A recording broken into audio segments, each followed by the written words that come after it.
हे guys, welcome back. इस video में हम सीखेंगे वेज पैटर्न के बारे में, जो कि प्राइस एक्शन में बहुत स्ट्रॉन्ग पैटर्न माना जाता है। उसको कैसे ट्रेड करते हैं, उसकी क्या इंटरप्रिटेशंस हैं और उसमें किस तरह से आप एंट्री बना सकते हैं। ये कंप्लीट वीडियो होने वाला है।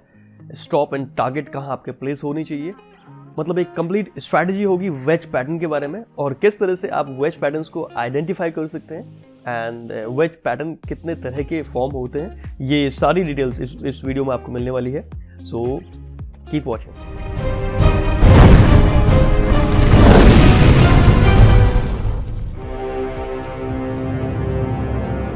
सो welcome back. My name is Girish and this is lastly spoken. Guys, wedge pattern एक विजुअल रिप्रेजेंटेशन आपके सामने मैं रखूंगा एंड उसमें आप सिंपल सा ये आइडेंटिफाई कर लेंगे कि आप किस तरह से वेज पैटर्न को जो है आइडेंटिफाई कर सकते हैं मार्केट में। चलिए, मैं आपके सामने कुछ पैटर्न बताता हूँ। मैं इस तरह का एक पैटर्न अगर आपको मिले मार्केट में, एक अंडरस्टैंडिंग में आपकी क्लियर कर दूं कि जो पैटर्न्स मैं आपको बताऊंगा ये सारे बिल्कुल पिक्चर में जैसे ड्रॉ करूंगा ऐसे ही होंगे, इसकी श्योरिटी नहीं होती। उसका रीज़न ये है कि मार्केट जो है वो अनसर्टेन होती है। यहाँ पर आपको कहीं ना कहीं सर्टेन चीज़ों को खोजने के पीछे नहीं पड़ना है, आपको थोड़ा सा टेंटेटिव चीज़ों को लेके चलना है उसके आसपास। ठीक है, एक्यूरेट जैसे मैं ड्रॉ करूंगा ऐसा अगर आप ढूंढने की कोशिश करेंगे तो मोस्ट लाइकली आप 90% ट्रेड मिस करेंगे। ठीक है, ये कुछ इस तरह का पैटर्न है।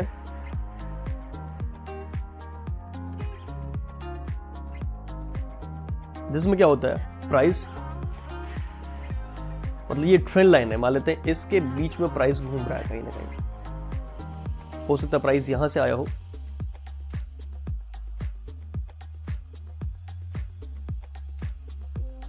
कुछ इस तरह से।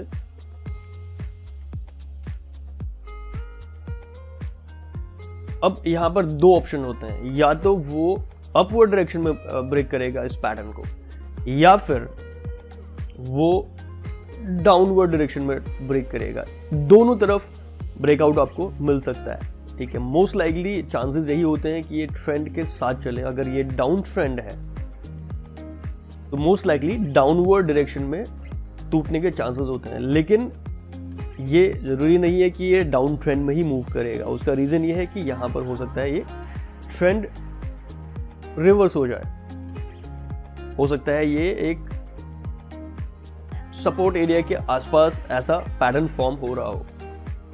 ठीक है, तो आपको सिंपल सा ये सारी चीजें नहीं देखनी है, पहले तो आपको देखना है ट्रेंड क्या है, किस तरफ है। ठीक है, मान लेते हैं मेरा ट्रेंड डाउन ट्रेंड है और वहां पर इस तरह का पैटर्न फॉर्म होता है, तो मोस्ट लाइकली मेरे जो चांसेस होते हैं वो डाउनवर्ड डायरेक्शन में टूटने के होते हैं ज्यादातर। अगर ऐसा नहीं होता तो फिर आपको ट्रेड कैसे एग्जीक्यूट करनी है, ये पैटर्न तो आपने आइडेंटिफाई कर लिया।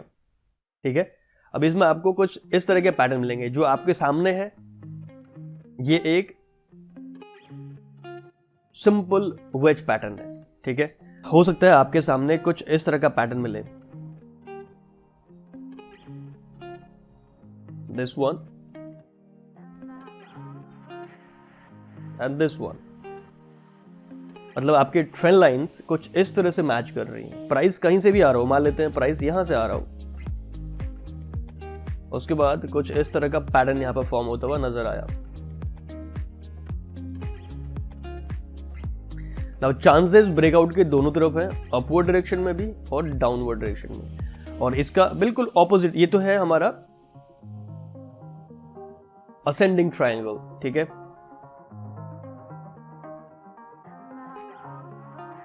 और इसी का अगर रिवर्स हमें देखने को मिलेगा, मतलब जो इस वेज का जो झुकाव है वो मतलब डाउनवर्ड डायरेक्शन में अगर मिल रहा है आपको कुछ इस तरह से,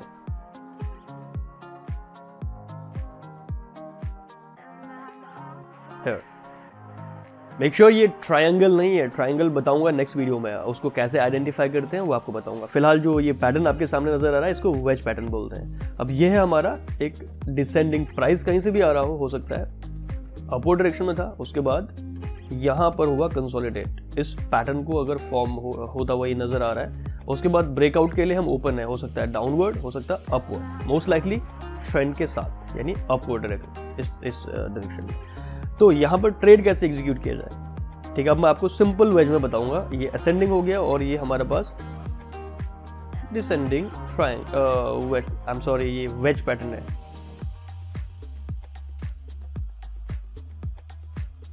ऑलराइट, अब हम सीखते हैं यहाँ पर कि इसमें ट्रेड कैसे एग्जीक्यूट किया जाता है। मान लेते हैं ये हमारे पास वेज पैटर्न फॉर्म हुआ, ये सिंपल वेज है, इसमें कोई भी असेंडिंग डिसेंडिंग आप अभी आइडेंटिफाई नहीं कर रहे हैं। जब आपको आइडेंटिफाई करना होता है वो आप आइडेंटिफाई कर सकते हैं कि अगर वो असेंडिंग है तो उसमें किस तरह की एंट्री हो सकती है, और अगर डिसेंडिंग है तो आपको इसी से आइडिया मिल जाएगा। मान लेते हैं प्राइस आया अपवर्ड डायरेक्शन में एंड यहाँ पर हुआ कंसोलिडेट।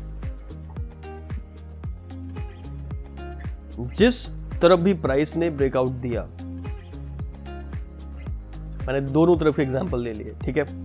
अब हमें क्या करना है, दोनों तरफ एक सपोर्ट जोन आइडेंटिफाई करना है। मान लेते हैं हो सकता है यहाँ पर एक सपोर्ट जोन इस तरह का जोन बने यहाँ पर, एंड हो सकता है एक रेजिस्टेंस जोन यहाँ पर इस तरह का बने। ये आइडेंटिफाई करना है, जो कि मोस्ट लाइकली हम लोग गलती करते हैं। उसमें क्या होता है कि हमारा वेज पैटर्न सही से काम नहीं करता। मतलब हो सकता है हमें ब्रेकआउट मिले, उसके बाद प्राइस वापस आके इसी डायरेक्शन में मूव कर रहा है, मतलब हमारा स्टॉप लॉस हिट कर रहा है, ठीक है। तो इसमें क्या करना है कि वेज पैटर्न में मेक श्योर आपका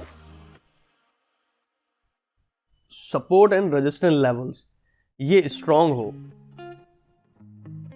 ऑलराइट, स्ट्रांग का मतलब वो टेस्टेड हो, एक दो बार से ज्यादा बार टेस्टेड हो, तो वो एक स्ट्रांग जो है आपको सपोर्ट या रेजिस्टेंस माना जाएगा। अब हमें क्या करना है, ये जोन आइडेंटिफाई करने के बाद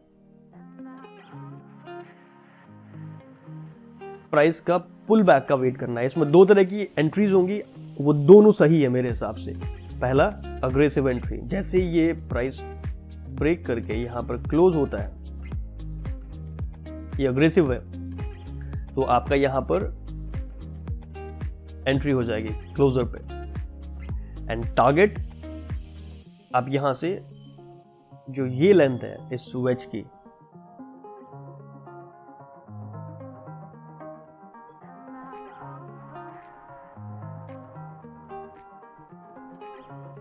ये वाली जो लेंथ है, इसको आप यहां से इतना टारगेट ले सकते हैं अपवर्ड डायरेक्शन में। And same goes downward. जैसे ही प्राइस क्लोज होता है, ये जो लेंथ है यहाँ वाली, ये वाला हम यहाँ पर एक्सपेक्ट कर सकते हैं कि इतना हिट करेगा। ये है अग्रेसिव एंट्री। इसमें कहीं ना कहीं स्टॉप लॉस सेट करने में आपको थोड़ा प्रॉब्लम होगी, क्योंकि यहाँ पर एक फिक्स जोन नहीं बना है स्टॉप लॉस के लिए। तो इस केस में आपका स्टॉप लॉस कहीं यहाँ कहीं हो सकता है, इस ट्रेंड लाइन जो है उससे नीचे, जो कि रिस्की ट्रेड होगा, यानी एक अग्रेसिव ट्रेड है। अब दूसरा जो सेफर वे है वो है एक पुल बैक का, जो कि मोस्ट लाइकली 80 to 90% जो है पुल बैक आता है, या फिर 10% केसेस में आपको पुल बैक देखने को नहीं मिलेगा। मार्केट सीधे कंटिन्यू उस डायरेक्शन में मूव होता चला जाएगा। अब जो 80% या 90% केसेस में पुल बैक आते हैं, तो वो इस जोन तक आएंगे जो एक सपोर्ट या रेजिस्टेंस जोन हमने सेट किया था।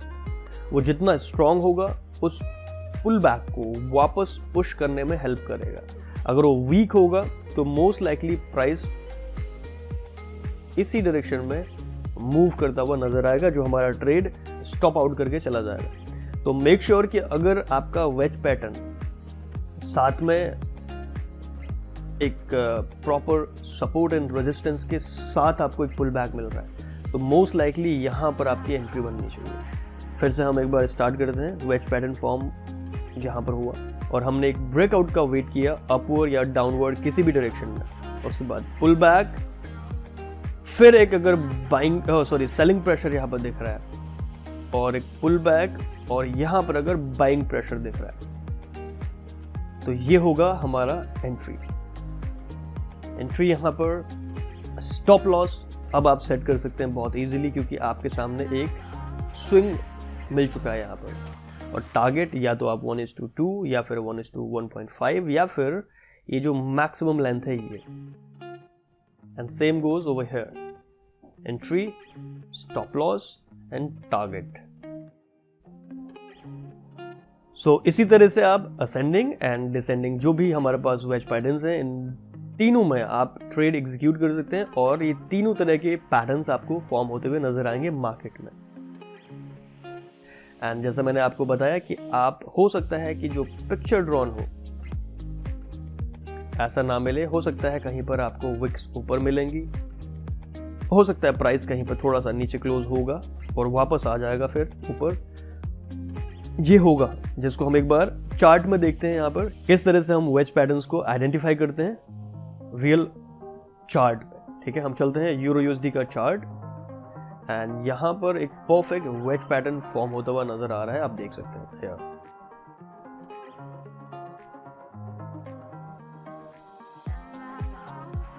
ट्रेंड लाइन एंड उसके बाद एक और ट्रेंड लाइन।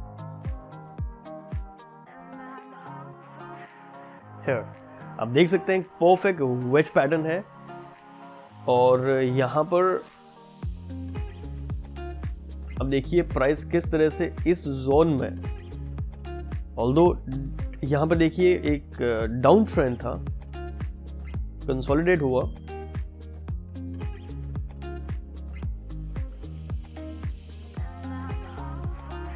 अब यहां से यहाँ पर ब्रेकआउट का जो है एक ट्राई था लेकिन हुआ नहीं, वो विक रिजेक्शन के साथ वापस प्राइस आया। देन अल्टीमेटली हमें यहाँ पर एक ब्रेकआउट मिला और ब्रेकआउट मिलने के बाद अब हमारे पास एंट्री के दो ऑप्शंस हैं। पहला 4 आवर्स का कैंडल है, जैसी कैंडल क्लोज होता है यहाँ पर आपका एंट्री यहाँ पर बनता है। तो इस केस में आपका स्टॉप लॉस ये बहुत दूर हो जाएगा, तो इस केस में आपका स्टॉप लॉस थोड़ा सा एक अनसिक्योर माना जाता है क्योंकि ये ट्रेडिंग स्ट्रैटेजी थोड़ा सा अग्रेसिव है। तो इस केस में आप ट्रेंड लाइन के आसपास या फिर अपनी रिस्क टेकिंग कैपेसिटी के हिसाब से रख सकते हैं। इसमें हो सकता है आपका जो रिस्क टू रिवॉर्ड रेशियो है वो उतना इफेक्टिव ना हो, लेकिन वहीं जो दूसरी स्ट्रैटेजी थी उस पर क्या होता है, आपको वेट करना होगा एक पुल बैक का। और कहाँ तक पुल बैक आना है, जो एक एरिया है, इस जोन है लगभग 1, 2, 3 और इस एरिया के आसपास और 4, तो एक बहुत हाईली टेस्टेड जोन बन चुका है। अब अगर यहाँ पर प्राइस वापस आता है